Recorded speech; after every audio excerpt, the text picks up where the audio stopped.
రాష్ట్రంలో మరో 2 రోజులు వర్షాలు కురుస్తాయని తెలిపారు వాతావరణ శాఖ. ఇక అధికారులు కొన్ని జిల్లాలకు రెయిన్ అలర్ట్ను కూడా ప్రకటించారు. 50-60 కిలోమీటర్ల వేగంతో గాలులు వీస్తాయని, ఉరుముల మెరుపులతో కూడిన వర్షాలు కురుస్తాయని, దీంతో ప్రజలు అప్రమత్తంగా ఉండాలని హైదరాబాద్ వాతావరణ శాఖ అలర్ట్ను జారీ చేసింది. ఇక వరంగల్, హనుమకొండ, జనగాం, సిద్దిపేట, యాదాద్రి, రంగారెడ్డి, హైదరాబాద్, మేడ్చల్, వికారాబాద్, సంగారెడ్డి, మెదక్, మహబూబ్ నగర్, నాగర్ కర్నూల్, వనపర్తి జిల్లాలో భారీ వర్షాలు కురుస్తాయని తెలిపింది. ఇక కొన్ని జిల్లాల్లో ఈదురుగాలులు బలంగా వీచే ఛాన్స్ ఉందని వెల్లడించారు. ఇక భద్రాద్రి, కొత్తగూడెం, ఖమ్మం, నల్గొండ, రంగారెడ్డి, హైదరాబాద్, వికారాబాద్, సంగారెడ్డి, మెదక్, మహబూబ్ నగర్, నాగర్ కర్నూల్, వనపర్తి, నారాయణపేట, జోగులాంబ, గద్వాల్ జిల్లాలో పలు చోట్ల మోస్తరు నుంచి భారీ వర్షాలు పడే అవకాశం ఉందని వెల్లడించింది.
బ్రిటన్లో బ్రేకింగ్ చూస్తున్నాం. రాష్ట్రంలో మరో 2 రోజుల పాటు వర్షాలు కురుస్తాయని తెలిపారు హైదరాబాద్ వాతావరణ శాఖ అధికారులు.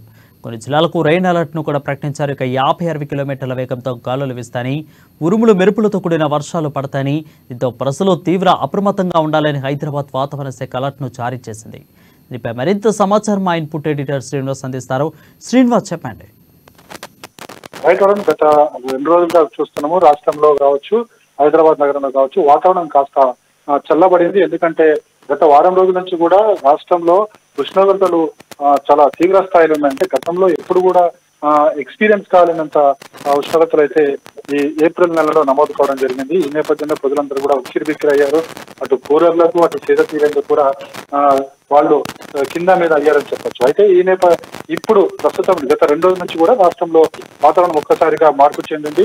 చాలా చోట్ల మనం చూస్తున్నాం. తెలంగాణకు సంబంధించి పలు జిల్లాలలో కూడా వడగండ్ల వానలు కురవడం జరిగింది. మనకు ఒకసారి చూసుకుంటే కనుక వాతావరణ శాఖ కొద్దిసేపటి క్రితం ఏదైతే విడుదల చేసిన నోటిఫికేషన్ లో కొన్ని హెచ్చరికలు కూడా జారీ చేయడం జరిగింది. ఏదైతే కొన్ని ప్రాంతాల్లో రెయిన్ అలర్ట్ ను ప్రకటించడం జరిగింది. రెయిన్ అలర్ట్ కి సంబంధించి చూసుకుంటే కనుక హన్మకొండ, వరంగల్, జనగాం, సిద్దిపేట, యాదాద్రి, అదేవిధంగా హైదరాబాద్, రంగారెడ్డి జిల్లాల్లో వర్షాలు పడతాయని చెప్పేసి కూడా అలర్ట్ ప్రకటించడం జరిగింది. అదేవిధంగా మరికొన్ని జిల్లాలు ఏవైతే మేడ్చల్ కావచ్చు, వికారాబాద్, రంగారెడ్డి, అదేవిధంగా వనపర్తి, నాగర్ కర్నూల్ జిల్లాలో కూడా భారీ వర్షాలు కురిసే అవకాశం ఉందని చెప్పేసి చెప్తున్నారు. అదేవిధంగా మరికొన్ని జిల్లాల్లో అతి భారీ నుంచి కూడా తీసుకుని భారీ వర్షాలు కురుస్తాయని చెప్పేసి కూడా రెయిన్ అలర్ట్ ప్రకటించడం జరిగింది. ఎందుకంటే గత వారం రోజుల క్రితం చూసుకుంటే కనుక రాష్ట్రంలో ఉష్ణోగ్రతలు చాలా తీవ్ర స్థాయిలో ఉన్నాయి. ఈ ఉష్ణోగ్రతల వల్లనే మనకి వాతావరణంలో మార్పులు చెందాయి. అదే తద్వారా లానినో ఏర్పడిందని చెప్పేసి కూడా వాతావరణ శాఖ తెలపడం జరిగింది. దీని ప్రభావం వల్లనే రాష్ట్రంలో పలు చోట్ల భారీ వర్షాలు కురుస్తున్నాయి. మనము చూసాం గత కొన్ని జిల్లాల్లో అయితే వడగండ్ల వాన కూడా కురవడం జరిగింది. అదేవిధంగా కొన్ని చోట్ల పంట నష్టం కూడా జరిగింది. పంట నష్టానికి సంబంధించి ప్రభుత్వం ఎంత నష్టం జరిగిందన్న దాని కూడా అంచనా వేస్తుంది. అదేవిధంగా ఈ అలర్ట్ ప్రకటించిన నేపథ్యంలోనే ప్రజలందరూ కూడా అప్రమత్తంగా ఉండాలని చెప్పేసి కూడా చెప్పడం జరుగుతుంది. అదేవిధంగా మరోవైపు చూసుకుంటే కనుక ఒకవైపు వర్షం పడుతున్న కారణంగానే మరికొన్ని ప్రాంతాల్లో అయితే ఉక్కపోత కూడా ఏర్పడుతుంది. సో ఇక్కడ చూసుకుంటే తెలుగు రాష్ట్రాలకు సంబంధించి చూసుకుంటే కనుక ఇక్కడే తెలంగాణ రాష్ట్రంలో ఒకవైపు ఏమో వాతావరణంలో మార్పులు చోటు చేసుకుని వర్షాలు పడుతున్న పరిస్థితి కనిపిస్తుంటే, అటు ఆంధ్రప్రదేశ్ లో చూసుకుంటే కనుక ఉష్ణోగ్రతలు భారీ ఎత్తున నమోదవుతున్నాయి. బయటికి వెళ్ళాలంటేనే 7 గంటల తర్వాత, ఉదయం 7 తర్వాత బయటికి వెళ్ళాలంటేనే ఆంధ్రప్రదేశ్ ప్రజలు భయపడిపోతున్న పరిస్థితి కనిపిస్తుంది. ఎందుకంటే అక్కడ 45 డిగ్రీలకు ఎక్కువగా కూడా ఉష్ణోగ్రతలు నమోదవుతున్న పరిస్థితి కూడా కనిపిస్తుంది. సో మొత్తానికి చూసుకుంటే కనుక తెలుగు రాష్ట్రాల్లో ఇక్కడ భిన్నమైన వాతావరణం కనిపిస్తుంది. ఇటు తెలంగాణకు సంబంధించి వడగడ్ల వాన, అదేవిధంగా వాతావరణం చల్లబడుతుంది. అటు ఆంధ్రప్రదేశ్ సంబంధించి కూడా ఉక్కపోత పెరుగుతుంది. అదేవిధంగా మనకి అక్కడ ఉష్ణోగ్రతలు కూడా భారీగా నమోదవుతున్నాయి. Varun. Right, thank you Srinivas for the clear updates.